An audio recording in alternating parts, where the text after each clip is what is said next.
জান্নাতের হাত ভাঙা, থেমে গেছে শৈশবের হাসি। চিকিৎসার জন্য দরকার 2 লক্ষ টাকা। ফরিদপুর সদর উপজেলার কৃষ্ণনগর ইউনিয়নের বারভাগিয়া গ্রামের 9 বছরের জান্নাত আরা আজ ব্যথায় কাতর।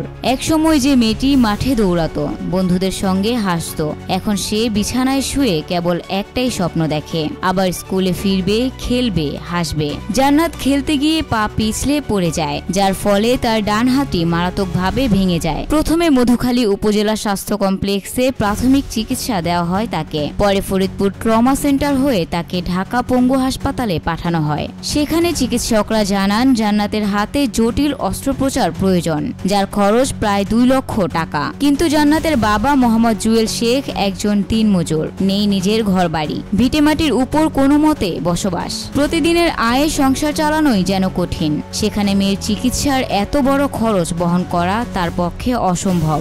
জান্নাত এখনো চোখে স্বপ্ন বুনে, বন্ধুদের সঙ্গে স্কুলে যাবে, আবার খেলবে, কিন্তু সেই স্বপ্ন বাস্তবায়নের পথে সবচেয়ে বড় বাধা চিকিৎসার খরচ।